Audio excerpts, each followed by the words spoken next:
Now we know what is life cycle. Okay, now you know how the people who are not from the software background, or students, or for people who wanted to get into testing, so you know what is software development life cycle. Now let's get into software development model.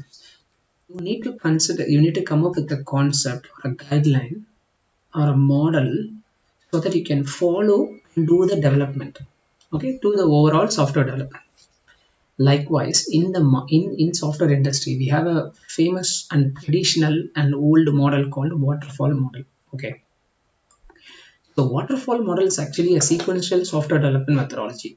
It follows a linear and structural approach. Okay, so from the name waterfall, okay, think about it. How a waterfall looks like. I'm going to draw. Okay, this is how waterfall looks like. Correct. Now water will be flowing from the waterfall like this, not exactly like this. Sorry for my poor handwriting. Now, so what it actually says, why we are saying as waterfall model, because the water flows from this area to this area. So as soon as this is completed, then it goes to next area. As soon as this is completed, it goes to next area, right? Similarly, waterfall model is also sequential model. Once, so sequential model in the sense, I'll just go to this diagram. It can happen one, it will be following a sequential approach. That means after requirement analysis, design will be happening. After design, implementation will be happening. After implementation, testing will happen. Likewise, one by one it will just go through in a sequential way. That's it. Like this is requirement analysis. Once requirement analysis is completed, then it will come up with design. After design is completed, it is come up with implementation. Okay, so likewise, once this is completed, then only we can move to next one. Once this design is completed, then only we can move to next one. So there is a dependency. As soon as this is completed, then it will be completed. That's why we are calling the waterfall model as a sequential software development methodology. Okay, it follows a linear and structural approach. Each has been structured, and we have to follow certain distinct phases here. So it has several distinct phases which must be completed before moving on to the next. As I said, must be completed before moving on to the next. Okay, so this should be completed, then only we can move to design. Okay, that's what they're saying. And it's as I said, it's a linear and sequential nature. But but because of that, there are some disadvantages as well, which we can see. Okay, so the diagram for the software development lifecycle and waterfall models are pretty much same, because waterfall model is one of the traditional and very old model. Okay, so it exactly replicates the life cycle.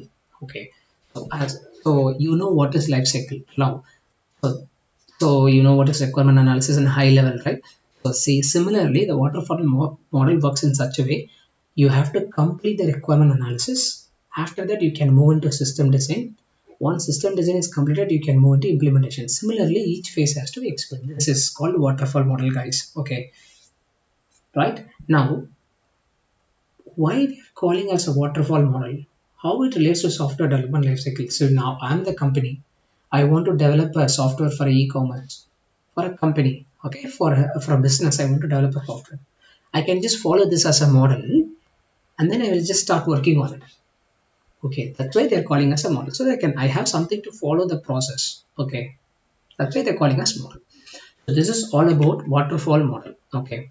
Now there is a next model called iterative model. Now they think there are pros and cons with waterfall model. Okay.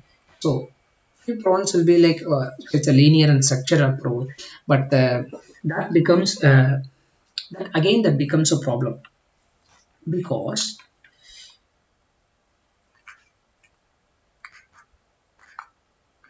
that becomes problem. The reason is you have to complete one and then you can move into next. You cannot directly do some multitasking, or else like you cannot do anything in parallel. Okay, so you have to complete one by one. It looks like a very traditional way of working, right? Yeah. Now let's go to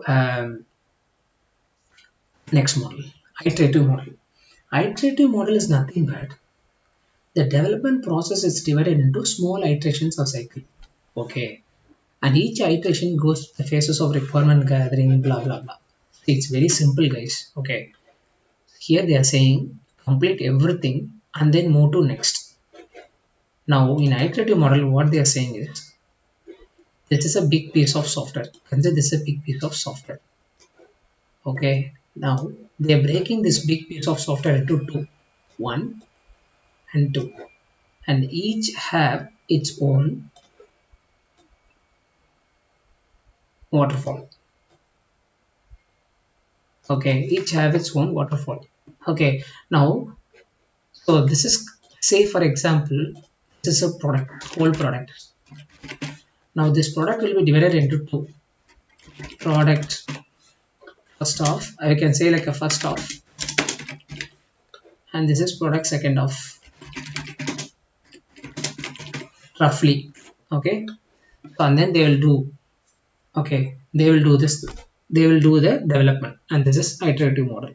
They will go in as, they will just break the requirements, they will break the requirement into two, and then they will first do one requirement and then they will do second requirement. Okay, now this is a diagram. See, the same phase, this is iteration one.